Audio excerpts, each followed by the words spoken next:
어느 대학 주변에 미장원을 개원한 분이 있었습니다. 열심히 일을 해서 나름 장사가 조금씩 되기 시작하고 안정을 찾아가기 시작하는데요. 어느 날 그 대학병원의 호스피스 병동에서 일하는 자원봉사하는 불교도가 찾아온 겁니다. 그러니까 대화를 하다가 그 내용들을 알게 된 거죠. 머리를 다 자르고 불교도가 나가면서 돈을 내려고 합니다. 그러자 주인이 좋은 일을 하시는 분인데 제가 오늘은 그냥 무료로 해드리겠다고, 정말 귀한 일 계속 해주시라고 그렇게 하고 내보낸 거예요. 불교인은 굉장히 당황스러워했습니다. 이걸 받아야 되나 말아야 되나. 그래서 한동안 거절했는데 그 주인의 마음이 너무 간곡하고 좋아서 받기로 한 거죠. 다음날 미장원 주인이 가게를 열기 위해서 가게로 갔는데요. 문 앞에 바나나 12개하고 메모가 한 장 있었답니다. 메모의 내용은 너무 감사합니다. 큰 힘이 됐습니다. 당신 같은 분이 우리 주변에 있다는 게 저희들에게 위로가 됩니다. 이런 이야기가 쓰여 있었던 거죠. 시간이 좀 더 흘렀습니다. 어느 날 그 미장원에 똑같이 호스피스 병동에서 봉사하는 천주교인이 머리를 자르러 왔습니다. 이야기하다 보니까 그분도 굉장히 좋은 일을 한다는 걸 알게 됐고, 그래서 주인은요, 돈을 내려고 하는 그분의 돈을 받지 않고 앞으로도 더 좋은 일 많이 해주세요 하는 부탁과 함께 보낸 거죠. 천주교인도 돈을 내려고 굉장히 노력했지만 주인이 너무 완강하게 안 받으니까, 또 그분의 마음이 고마우니까 받아들이게 된 거죠. 다음날 미장원 주인이 출근했는데 문에 도너츠 12개하고 그 다음에 메모가 적혀있는 봉투가 그 안에 있더랍니다. 그리고 내용도 비슷하게 너무 감사했고 큰 위로가 됐다고요. 불교도하고 천주교도가 나왔으니까 다음엔 누가 나올까요? 기독교인이 나오겠죠. 어느 날 기독교인이 그곳에 머리를 자르러 갔는데 그분도 호스피스 병동에서 봉사하는 분입니다. 머리를 자르러 돈을 내려고 했더니 안 받았습니다. 그러면서 하는 말이, 정말 좋은 분들이 많은데 당신도 그분 중에 한 분이라고, 앞으로 더 좋은 일 많이 하십사 하는 뜻에서 제가 머리 잘라드리겠다고, 그러니 돈 내지 마시고 가서 기쁨으로 더 봉사하시라고. 그 기독교인도요, 돈을 내려고 했는데 못 낸 겁니다. 그리고 결국 그냥 그 가게에서 나오게 된 거죠. 그리고 난 다음에 다음 날이 됐습니다. 미장원 주인이 이제 출근해서 가면서 은근히 기대가 되는 거죠. 앞에 불교인과 천주교인들이 한 행동들이 있잖아요. 그 행동에 준하는 것을 기독교인들이 했을 거라고 은근히 생각이 되는 거예요. 그러면서 속으로 실망하지 말자고, 오해하지 말자고, 착각하지 말자고 이런 얘기하면서 갔는데 의외의 것이 있었습니다. 그곳에 가보니까요, 12명의 기독교 호스피스 봉사자들이 줄 서 있더랍니다. 그분들에게 물었어요. 어떻게 오셨냐 그랬더니 어저께 여기서 무료로 깎으신 분이 우리 앞에 와서 자랑하고 갔다고. 하나님이 자기한테 상으로 준, 그래서 머리를 공짜로 깎았다고. 이 말을 듣고 자기들도 그 상 받고 싶어서 여기 온 거라고. 여러분, 이 말을 들으시면서 어떤 생각이 드십니까? 목사인 제 입장에서는 일부러 기독교인들을 깎아내리고자 예를 들은 건 아닙니다. 이 이야기를 통해서 이게 분명히 사실이 좀 있을 것이고 지어진 이야기도 좀 있을 거거든요. 그렇지만 이런 얘기가 오래전부터 돌아다니고 있다는 것을 생각해 봤을 때 좀 우리가 알아들어야 될 게 있지 않나? 기독교인은 우리가 좀 한번 새겨들어야 될 게 있지 않나 하는 생각 때문에 말씀을 드리는 겁니다. 혹시 불쾌했다면, 전혀 나는 그렇지 않은데 그렇게 생각한다면 용서하고 들으시면 되겠습니다. 근데 반대로 조금이라도 우리가 여기 등장한 기독교인처럼 산 면이 있다면 이건 좀 아니지 않나 하는 생각도 해보실 필요가 있다는 겁니다. 정서, 이모션이란 말이 있습니다. 정서라는 게 그냥 분위기를 말하는 것일 수도 있지만요, 사실은 그 정서라는 게 강한 의지로 표현될 때도 있습니다. 그러니까 그 사람의 정서는 그 사람의 분위기이면서 동시에 강한 의지이기도 한 거죠. 그것만이 아닙니다. 정서는요, 집단적으로도 있습니다. 불교도, 그러니까 진정한 불교 신자들의 정서가 있고, 천주교도 진정한 천주교들의 정서가 있겠죠. 진정한 기독교인들의 정서도 존재한다는 겁니다. 그러니까 진정한 신앙을 갖고 있는 사람들 말고 어설픈 불교인의 정서, 어설픈 천주교인의 정서, 어설픈 기독교인의 정서가 또 있을 수 있다는 거죠. 근데 이거는 그냥 있는 게 아닙니다. 강한 의지이기 때문에 행동으로 나타나는 거죠. 불교인의 정서의 가장 대표는 고행입니다. 그래서 진정한 불자는요, 이 땅에서 다음 세상으로 옮겨간다는 생각으로 이 땅을 삽니다. 다음 세상에 더 좋은 존재로 태어나겠다는 믿음으로 하루하루를 견디고 수련합니다. 그래서 정말 좋은 불자의 이 땅의 생활은 고행으로 수련하는 삶을 사는 거죠. 그에 비해서 천주교인은 그의 정서의 기본을 거룩이라고 얘기합니다. 이 거룩이란 말은 하나님처럼 거룩해진다는 의미인데요. 그래서 진정한 천주교인들은 세상보다 앞선 삶, 우월한 삶, 우월한다는 의미에서는 뭐 이렇게 자랑한다는 의미보다는 거룩한 삶을 표현하는 거죠. 그래서 천주교인들이 많이 쓰는 말 중에 내 탓이오라는 말이 있습니다. 내가 잘못했어요, 이런 뜻인데요. 여러분, 이 말은 좀 더 곱씹어 보면 이런 뜻도 돼요. 이 땅에 벌어지는 모든 일이 내 책임이에요. 생각보다 굉장히 심오하기도 하고 과하기도 합니다. 근데 그게 거룩해야 된다는 천주교의 정서 속에 훈련받은 사람, 깊이가 있는 사람들에게는 그런 의식들이 드러나게끔 돼 있다는 거죠. 그게 그들이 갖고 있는 정서예요. 그렇다면 기독교인의 정서는 뭡니까? 여러분, 기독교인은 어떤 정서를 가져야 할까요? 기독교인의 정서는 앞의 정서와 좀 다르게 두 가지로 표현됩니다. 십자가와 부활입니다. 두 가지의 연계를 잘하는 게 굉장히 중요합니다. 십자가가 우월하든지 부활이 우월하면 거기에 따른 어떤 잘못된 왜곡이 드러나는 거죠. 먼저 십자가는요, 고행, 책임, 의무, 희생, 봉사, 나눔, 더불어 함께 사는 삶, 이런 것의 의지를 말하는 겁니다. 그러니까 그분이 우리를 위해서 희생하셨으니 우리도 그분을 따라 세상에서 희생한다. 그게 십자가에 갖고 있는 강한 정서죠, 이게. 반대로 부활은요, 승리, 정복, 성공, 탁월함, 누림의 정서입니다.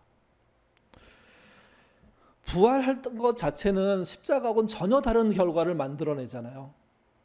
그래서 성공하고 싶은 욕망이 특별히 신앙 안에서 이렇게 부로 성공하는 것은 일단 목표가 틀린 거고요. 하나님의 말씀에 따라 정말 성공적인 삶을 살겠다는 의지는 대단히 필요한 것이고 그렇게 해야 하는 겁니다. 근데 십자가와 부활을 같이 놓고 보면 어떤 면에서는 전혀 어울리지 않을 수도 있어요. 오늘날 한국교회는 어느 쪽이 훨씬 치중할까요? 부활입니다. 이게 큰 실수예요, 사실은요. 그러니까 십자가를 잊어버리고 부활 승리만을 기억하는 믿음의 그 행보가 세상 사람들의 보기에는 되게 건방지고 자랑 일삼는 존재로 보여지고 있다는 거죠. 아니, 그렇게 실제 기독교인들이 살고 있다는 거죠, 이게. 그래서 우리는 이 기독교의 정서에 대해서 이렇게 생각해야 됩니다. 십자가와 부활을 잘 연결시켜야 돼요. 그분의 희생이 있었기 때문에 진정한 승리가 있다. 그분의 희생으로 됐기 때문에 이 승리는 내가 이룬 게 아니다. 그런 미안한 마음, 죄송한 마음이 같이 들어가야지만 자랑이 아니라 겸손한 삶이 가능하고요. 승리주의, 성공주의가 아니라 더불어 함께하는 삶에 대한 지향점들이 새로 등장하게 되는 거죠. 유독 기독교인들만 성공에 집착하고 이런 건 아닙니다. 근데 기독교인들이 그 안에 가장 많은 비중을 차지하잖아요. 그런 이유는 간단합니다. 부활에 대한 지나친 믿음 때문에, 십자가를 잊어버리는 그 믿음 때문에 엉뚱한 정서가 생겨난 거죠. 그래서 우리 조심해야 됩니다. 내가 십자가 지향적인지 부활 지향적인지. 내가 희생지향적인 삶인지 아니면 성공지향적인 삶을 사는 건지. 두 가지의 균형점을 잡고 십자가의 은혜를 따라 이 땅에서 정말 하나님이 원하시는 승리의 그 자리에 가도록 수고하는 그런 믿음의 사람 돼야 하는 거죠. 여러분, 앞에서 말씀드린 미장원 이야기는요, 우스갯소리로 들으시면 안 됩니다. 뼈 있는 이야기입니다. 시사하는 바가 엄청 큽니다. 거기 등장한 기독교인들이 믿음으로 되게 순종하고 착실한 것 같지만 끝으로 가보면 자랑이고 스스로를 칭찬하는, 자화자찬하는 그런 모습으로 이 세상에 비춰지고 있다는 게 문제라는 거죠. 그 승리 내려놔야 됩니다. 그 성공 내려놔야 됩니다. 희생으로 인한 이 성공을 어떻게 갚을까 하는 행위에 대한 생각, 믿음에 대한 생각 해주셔야 되는 겁니다. 여러분에게 개인적으로 질문 드리죠. 여러분은 세상 사람들에게 어떤 대접을 받고 있다고 생각하십니까? 반대로 여러분은 어떤 정서를 갖고 있다고 생각하십니까? 균형 잡힌 정서 가지시기를 부탁드립니다. 믿음의 사람들이 이렇게 망하게 되는 이야기가 성경에 많이 쓰여 있는데 그 믿음의 사람들이 망할 때요, 믿음이 없어서 망하는 건 아닌 것 같습니다. 언제 망하느냐? 믿음이 있어도요, 삶이 후질 때. 여러분, 후지다는 게 무슨 뜻이죠? 어떤 말이죠? 품질이나 성능이 떨어지는 걸 말하는 거잖아요. 믿음은 굉장히 좋아요. 근데 믿음에 따라가는 삶을 못 살 때 후진 겁니다. 그럴 때 그들이 믿는 교회, 그들이 함께하는 교회가 망하는 거죠. 기독교의 망함은 항상요, 믿음이 없어서 망하지 않았습니다. 후져서 망한 거죠. 믿는 사람들이 너무 후진 목표, 너무 낮은 목표, 너무 형편없는 목표, 거기에 매달리고 성공하기 위해서 정말 정신없이 살다 보니까 결국 믿음이 있어도 소용없구나 하는 일들이 벌어지고 만 겁니다. 오늘 본문에 등장하는 고린도 교회는요, 후진 모습들을 너무 많이 보여주는 교회입니다. 특별히 그들은 이단의 문제에서, 또 사람 차별의 문제에서, 교회 내 분파 문제에서 정말 교회가 그래도 되나? 하는 후진성을 보여줄 정도입니다. 오늘 본문은 그 후진성을 갖고 있는 자들에게 경고하는 거예요. 너희들에게 심판이 있다는 거죠. 근데 이 심판은 굉장히 직접적이고 결과도 금방 나오는 거로 설명되어 있습니다. 같이 오늘 본문인데요, 다시 한번 읽어보도록 하겠습니다. 고린도전서 3장 12절에서 15절입니다. 읽겠습니다. 만일 누구든지 금이나 은이나 보석이나 나무나 풀이나 이 터 위에 세우면 각 사람의 공적이 나타날 터인데 그날이 공적을 밝히리니 이는 불로 나타내고 그 불이 각 사람의 공적이 어떠한 것을 시험할 것임이라. 만일 누구든지 그 위에 세운 공적이 그대로 있으면 상을 받고 누구든지 그 공적이 불타면 해를 받으리니 그러나 자신은 구원을 받되 불 가운데서 받은 것 같으리라. 이 본문 안에 공적이란 말이 5번 나옵니다. 이 공적은 헬라어로 에르곤이란 말인데요, 뜻이 뭐냐면 노동, 수고를 말합니다. 자신의 믿음대로 노동한 거, 수고한 거, 행위한 거, 행동한 거, 그걸 말합니다. 그러니까 그것이 심판받을 때, 특별히 여기서는 하나님의 심판을 불의 심판으로 얘기하는데, 그것이 태워질 것이고 그 태워진 것 안에서 남는 게 있다면 그게 무엇이냐? 이게 중요하다고 얘기하는 거죠. 그러니까 여기서 말하는 공적이란 하나님이 태워도 남게 되는 것을 중요하게 생각한다는 의미예요. 만약에 그 공적이, 사람이 세운 공적이 있는데 그게 그냥 그 불에 타버리면 그냥 끝입니다. 하나님이 경고하시는 거예요. 네가 믿음으로 살았는데 너의 삶이 내 불심판을 견뎌낼 수 있냐? 견뎌낼 게 무엇이냐? 만약에 너가 너무 후지게 살았다면 남는 게 없을 거라는 거죠. 물론 남는 게 없어도 이 본문은요, 구원을 받을 거라고 얘기합니다. 그래서 15절 끝에 보면 이렇게 얘기하죠. 그러나 자신은 구원을 받되 불 가운데서 받을 것 같으니라. 부끄러운 구원에 대해서 얘기하고 있습니다. 망신당하는 구원에 대해서 얘기하고 있습니다. 구원에 망신이 있다. 참 말하기는 좀 어렵고 해석하기는 힘들지만 명확하게 하나님은 바울을 통해서 그런 메시지를 우리에게 전달해 주고 있는 겁니다. 또 하나 여기에 건축의 재료에 대한 얘기가 나오잖아요. 금, 은, 나무, 풀. 근데 이것은 금으로 지어야 된다, 은으로 지어야 된다, 나무로 안 된다, 풀은 안 된다, 그런 의미가 아닙니다. 건축물의 다양성을 말하는 겁니다.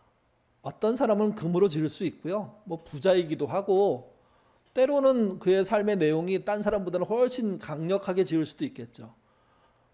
어떤 사람은 여기 등장하는 나무나 풀로 지을 수도 있습니다. 근데 이것이 불에 닿으면 우리는 이렇게 생각해요. 아, 풀과 나무는 타서 없어지고 은과 금은 남을 거라고. 아니요, 그런 뜻이 아닙니다. 믿음의 행위로 풀집을 세웠다고 하더라도, 믿음의 행위로 나무집을 세웠다고 하더라도 진정한 행위와 그 공적이 인정되면 그 불심판을 통과한다는 의미예요. 어떤 것으로 지었느냐를 따지지 않는다는 거죠. 중요한 건 믿음의 행위로 지었냐, 믿음의 실천으로 지었냐, 믿음 가지고 후지지 않게 지으려고 애썼냐, 이걸 보겠다는 거예요. 이 본문 가지고 오해하게 만드는 해석들이 많죠. 그래서 교회에 정말 좋은 것을 바쳐야 된다, 목사에게 좋은 것을 해줘야 된다, 이렇게 말을 하는데 그런 의미는 절대로 아니라는 겁니다. 어떤 것으로 짓든 상관이 없는데 그게 금처럼 하려 해도 믿음의 행위가 아닌 것으로 지으면, 인간의 욕심으로 지으면 그냥 그 금덩어리 자체가 녹아 없어질 거라는 거죠. 그러나 반대로 그 사람의 형편과 처지가 나무로 지을 수밖에 없는 현실이었고 그럼에도 불구하고 믿음 안에서 열심히 지었다면 그 나무는요, 견뎌낼 거라고 얘기하는 겁니다. 통과할 거라고 얘기하는 겁니다. 경제적인 좋고 나쁨, 이 땅에서 성공적인 좋고 나쁨, 그게 어떤 것도 영향을 끼치지 않을 거라고 얘기하는 이 말씀을 우리는 새겨드릴 필요가 있습니다. 여기서 공적이 불타는 건요, 후진 거예요. 말로 한 그 믿음보다 정말 형편없는 것으로 살았다면 그냥 망한다는 거죠, 이게.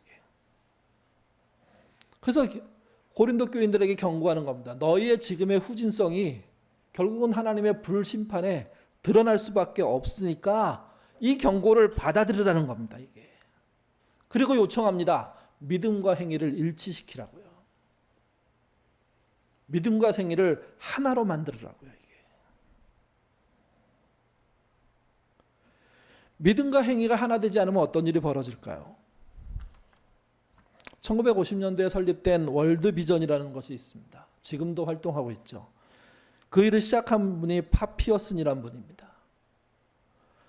그분이 한국전쟁 일어나고 난 다음에 한국전쟁에서 생겨난 고아들을 돕기 위해서 이 단체를 만들었습니다. 그 이후에 전 세계 103개국에서 5천만 이상을 돕는 정말 구제단체에서, 긍휼단체에서 이만한 단체는 없습니다.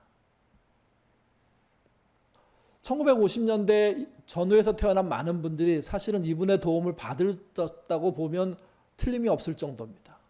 그러니까 수많은 구호물자가 월드비전을 통해서 우리나라에 들어왔고 고아가 아니어도 그 물자를 먹고 자란 사람들이 많은 거죠. 그의 대단함에 대해서 표현한 말들이 참 많습니다. 이런 말 그가 했는데요. 영혼을 구하기 위해 쉬지 않고 일하는 사람. 그가 한 말이 아니라 그를 평가하는 말입니다. 그러니까 파피어스라는 사람들을 옆에서 지켜본 사람들이 느낀 거죠. 영혼을 구하기 위해서 쉬지 않고 일했다고요. 또 이런 평가도 있습니다. 세상의 가난하고 작은 자들을 위해 문자 그대로 자기 목숨을 내놓은 참다운 사마리아인. 그러니까 온전히 그 일에 매달려서 충성한 사람이라는 거죠, 이게. 그가 했던 유명한 기도가 있습니다. 그 기도가 한 구절로 남아있는데요. 하나님의 마음을 슬프게 하는 것들로 인하여 내 마음도 울게 하소서. 아마 진짜 진정으로 그를 보여주는 믿음의 말일 거라고 생각합니다. 근데 여러분, 이렇게 대단하게 사역했는데 그의 끄트머리는 굉장히 안 좋았습니다. 그가 구제 사역하기 위해서 전 세계를 누비고 있는 동안 아내와 불화가 생겼고요. 몇 년 동안 아내와 단 한마디도 안 하고 산 기간이 있을 정도랍니다. 또 딸 아이는 집 바깥으로 돌고 있는 아버지에게 관심을 가져달라고 요청을 했고요. 그 촉구하다가 결국 그 딸 아이가 자살했어요. 그는 하루 18시간 세상에서 가장 비위생적인 곳에서 일을 했는데, 근데 결국은 1967년에 월드비전 이사장에서 면직당합니다. 그리고 1978년에 백혈병으로 죽거든요. 그래서 밥 피어슨을 어떻게 많은 사람들이 평가하게 되냐면 진짜 위대한 사역자인데 안타까움이 너무 많은 사람이라고 평가들을 해요. 왜 그럴까요? 믿음이 긍휼 사역에만 나타난 거예요. 믿음이 어디에 안 나타나냐면 집에서 안 나타난 거예요. 아내에게, 사랑하는 딸에게, 그리고 그것은 자기 자신에게. 분명히 이분은 구원 받았을 것 같아요. 근데 여러분, 오늘 본문이 말하는 구원 중에 정말 공적이 살아남아서 받는 구원이 아니라 공적이 타버리고 없어지는 구원 아닐까요? 부끄러운 구원이라고 말해도 되지 않을까요? 여러분, 이거 생각해 보셔야 돼요. 밥 피어슨이 영적으로 비범했지만 정서적으로는요, 어린아이 같은 사람이었다는 겁니다. 자기의 그런 어린아이 같은 모습을 성숙하게 표현하지 못하고 자기의 일 속에 갇혀가지고 그게 세상을 구원하기 위한 노력이었고 구제하기 위한 수고였고 고아를 위한 일이라서 되게 가치 있는 일이었지만, 근데 자기 단체에서조차도 쫓겨날 정도로 심각한 자기를 파괴하며 가정을 파괴하는 일이었다는 거죠. 이게 결국은 그 단체를 설립해 놓고 그 단체에서 일하는 많은 사람들에게 큰 상처를 주고 세상을 떠난, 참 이게 불운했다 그렇게 표현해야 되나요? 참 불쌍하다 그렇게 표현할 수밖에 없는 분입니다. 고린도 교회의 경고는 그래서 우리에게 중요합니다. 우리 또한 그럴 수 있기 때문에 우리의 믿음이라는 것이 세상에 멋있게 나타나고 견고한 믿음으로 나타나야 됐지만 그 믿음에 따른 행위 역시도요, 정말 의미 있고 가치 있고 좋아야 된다는 거죠. 특별히 세상에서와 가정에서 일치하는 믿음을 보여줄 때 그 믿음이 인정된다는 겁니다. 야고보서는 그래서 이렇게 말합니다. 야고보서 2장 26절 같이 읽겠습니다. 영혼 없는 몸이 죽은 것 같이 행함이 없는 믿음은 죽은 것이라.